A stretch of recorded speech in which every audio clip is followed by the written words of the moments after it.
اعوذ باللہ من الشیطان الرجیم بسم اللہ الرحمن الرحیم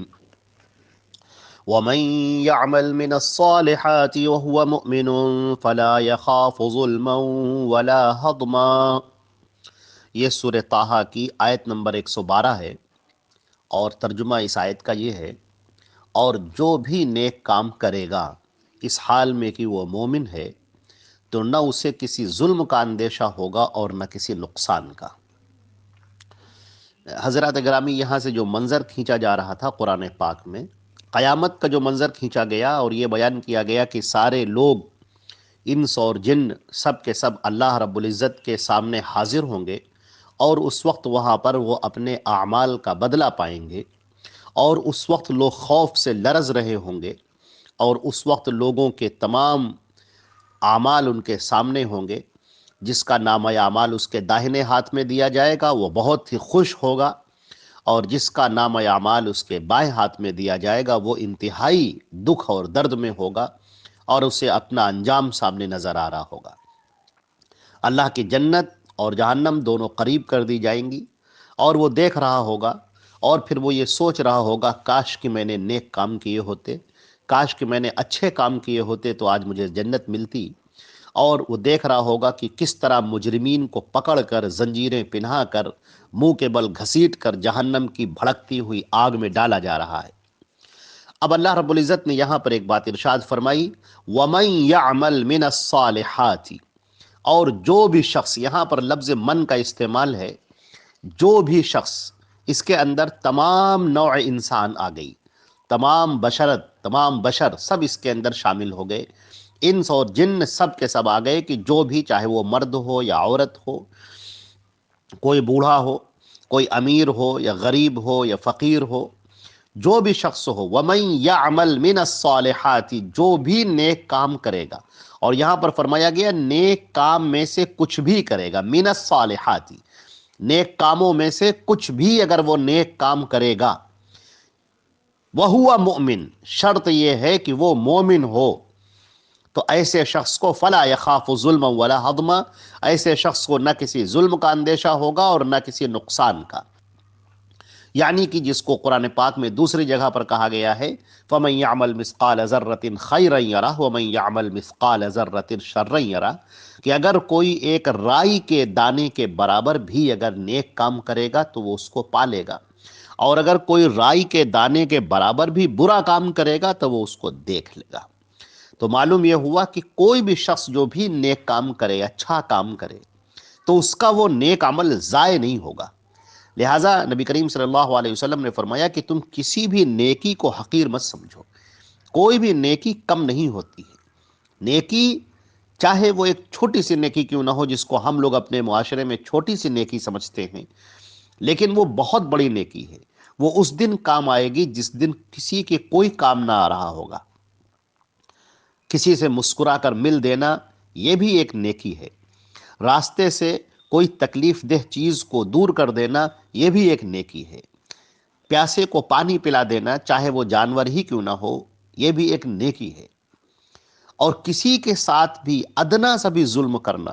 کسی کا حق مار لینا، کسی کو تکلیف دے لینا، کسی کے اوپر تہمت لگا دینا، کسی کو برا بھلا کہہ دینا، کسی کو ایسے نام سے پکارنا جو اس کو پسند نہیں ہے، یہ ساری وہ چیزیں ہیں جو برائیوں میں شمار ہوتی ہیں، اور اس کا بھی اس کو بدلہ دینا پڑے گا۔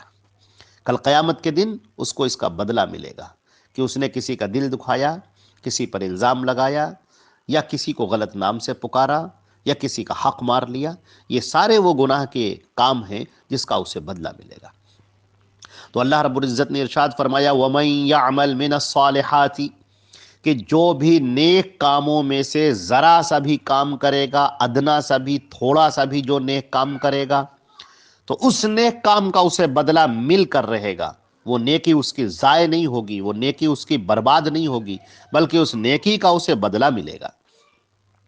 یہاں پر بعض مفسرین نے یہ بیان کیا ہے کہ صالحات سے مراد فرائض ہیں، یعنی انسان فرائض کی پابندی کرے، یہ بہت زیادہ ضروری ہے۔ جو چیزیں اللہ نے فرض کی ہیں اس سے گریز کرنا، اس سے آنکھوں کو بند کرنا اور اس سے چشم پوشی کرنا یہ بالکل روا نہیں ہے، جائز نہیں ہے۔ لہٰذا آدمی کو چاہیے کہ سب سے پہلے فرائض کی پابندی کرے، اور فرائض کے بعد پھر سنن کی پابندی کرے، اور پھر جتنی نیکیاں اس سے ہو سکے وہ نیکیاں کرے۔ لیکن کوئی بھی نیک عمل ہو اللہ کے ہاں اسی وقت مقبول ہوگا جب وہ حسن عمل ہو، یعنی وہ ایسا عمل ہو جو قرآن اور حدیث سے ثابت ہو، جو اللہ کے رسول صلی اللہ علیہ وسلم نے بیان کیا ہے۔ نبی کریم صلی اللہ علیہ وسلم نے جو راہیں دکھائی ہیں، جو راستے دکھائے ہیں، جو نیکی کے کام بتائے ہیں، وہ نیکی کے جو کام ہیں وہ اللہ کے ہاں نیکی کے کام شمار ہوں گے۔ لہٰذا کوئی بھی عمل ایسا جس کو لوگوں نے دین میں خود سے ایجاد کر لیا ہو، وہ عمل بدعت کہلاتا ہے۔ اور اللہ کے نبی صلی اللہ علیہ وسلم نے فرمایا ہے، من احدث فی امرنا ھذا ما لیس منہ فہو رد، جو ہمارے اس لائے ہوئے دین کے اندر کوئی بات ایسی ایجاد کرے جس پر ہمارا حکم نہیں ہے، جس کو میں نے نہیں کہا ہے، تو وہ شے مردود ہے، یعنی پھینک دینے کے لائق ہے۔ تو اللہ رب العزت اسی عمل کو قبول فرماتا ہے جو عمل کتاب و سنت کے مطابق ہو، جو اس کے بھیجے ہوئے نبی حضرت محمد مصطفیٰ صلی اللہ علیہ وسلم کے بتائے ہوئے طریقے کے مطابق ہو۔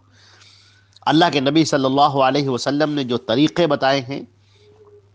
نماز کے پڑھنے کا طریقہ بیان کیا ہے، روزہ رکھنے کا طریقہ بیان کیا ہے،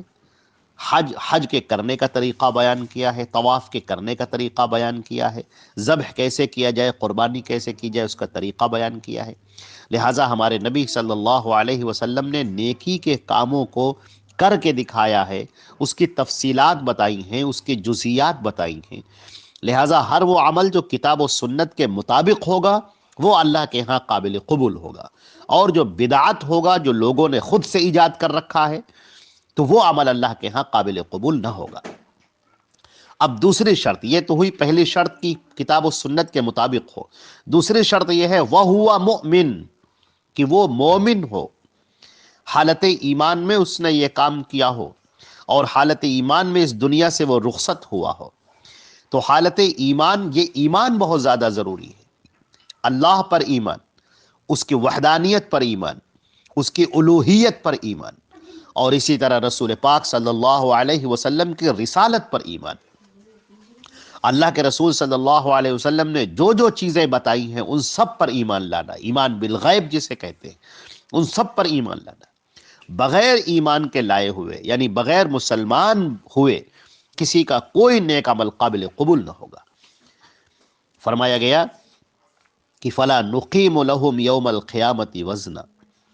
کہ ایسے بھی لوگ ہوں گے جن کے ہم نامہ اعمال کو میزان پر رکھیں گے ہی نہیں، یعنی ان کے نامہ اعمال تولے ہی نہیں جائیں گے۔ یہ کون وہ لوگ ہوں گے؟ جو ایمان سے خالی ہوں گے۔ تو ایمان سے جو خالی ہوں، جن کا اللہ پر ایمان نہیں ہے، رسول پر ایمان نہیں ہے، آخرت پر ایمان نہیں ہے، وہ جو بھی نیک کام وہ کریں گے اس کا بدلہ ان کو دنیا ہی میں دے دیا جائے گا، اور آخرت میں پھر ان کے لیے کچھ نہیں ہے، بھڑکتی ہوئی آگ، جہنم، یہ ان کا ٹھکانہ ہے۔ لہٰذا ہر انسان اللہ پر ایمان لائے، اللہ کے بھیجے ہوئے رسول حضرت محمد مصطفیٰ صلی اللہ علیہ وسلم پر ایمان لائے، اور اللہ کے نبی صلی اللہ علیہ وسلم کے آنے کے بعد اب کسی اور نبی پر ایمان لانا یا اس کی شریعت کو ماننا اب یہ قابل قبول نہیں ہے۔ وَمَن يَبْتَغِ غَيْرَ الْإِسْلَامِ دِينًا فَلَن يُقْبَلَ مِنْهُ، اب اگر کوئی اس اسلام کے علاوہ جو حضرت محمد مصطفیٰ صلی اللہ علیہ وسلم لائے ہیں، اگر اس کے علاوہ کوئی اور دین کی پیروی کرے گا، فَلَن يُقْبَلَ مِنْهُ، تو وہ ہرگز قبول نہ کیا جائے گا۔ وَهُوَ فِي الْآخِرَةِ مِنَ الْخَاسِرِينَ، اور آخرت میں وہ خسارہ اٹھانے والوں میں سے ہوگا۔ لہٰذا یہودی اگر یہ سمجھتے ہیں کہ ہم تو حضرت موسیٰ کے دین پر ہیں، اور عیسائی یہ سمجھتے ہیں کہ ہم حضرت عیسیٰ کے دین پر ہیں، تو یہ غلط ہے۔ اس دین کو انہوں نے تبدیل کر ڈالا ہے۔ اب حضرت محمد مصطفیٰ صلی اللہ علیہ وسلم کے آنے کے بعد اب انہی کی رسالت اور انہی کی شریعت چلے گی۔ اب جو ان پر ایمان لائے گا، ان کو اپنا نبی تسلیم کرے گا، ان کی باتوں پر عمل کرے گا، وہ شخص وہ ہوگا جو کامیاب ہوگا۔ تو فرمایا گیا کہ وَمَن يَعْمَلْ مِنَ الصَّالِحَاتِ وَهُوَ مُؤْمِنٌ، اور جو بھی شخص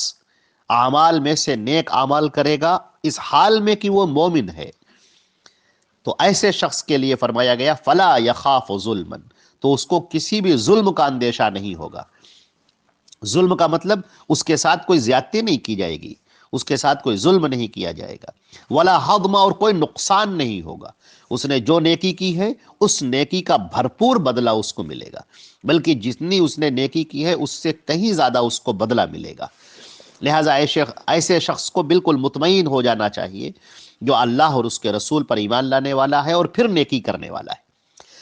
کہ اس کو بھرپور بدلہ ملے گا اس کی نیکیوں کا، اور یہ سارے اعمال اس کے جمع ہو رہے ہیں اور اللہ تعالیٰ اس کا بدلہ اسے بہترین بدلہ عطا فرمائے گا۔ لیکن اگر آدمی شرک کر رہا ہے، کفر کر رہا ہے، تو پھر اسے چوکنا ہو جانا چاہیے، کیونکہ شرک کے ساتھ میں کوئی بھی عمل قابل قبول نہیں ہوتا، کوئی عبادت قابل قبول نہیں ہوتی، کوئی نیکی قابل قبول نہیں ہوتی۔ لہٰذا ہمیں دیکھ لینا چاہیے کہ ہم کہیں شرک میں مبتلا تو نہیں ہیں۔ قرآن پاک نے کہا وَمَا يُؤْمِنُ أَكْثَرُهُم بِاللَّهِ إِلَّا وَهُم مُشْرِكُونَ، بہت سارے لوگ اللہ پر ایمان لاتے ہیں مگر پھر بھی وہ مشرک ہیں۔ اللہ تعالیٰ نے فرمایا الذین آمنوا ولم یلبسوا ایمانہم بظلم، وہ لوگ جو ایمان لائے اور پھر ایمان لانے کے بعد انہوں نے شرک نہیں کیا۔ تو یہ جو شرک نہ کرنا ہے یہ بہت زیادہ ضروری ہے۔ شرک کے ساتھ کوئی بھی عبادت، کوئی بھی نیک کام، کوئی بھی نیک عمل قبول نہیں ہوتا ہے۔ اللہ رب العزت ہمیں اور آپ کو شرک سے بچائے۔ والسلام علیکم ورحمۃ اللہ وبرکاتہ۔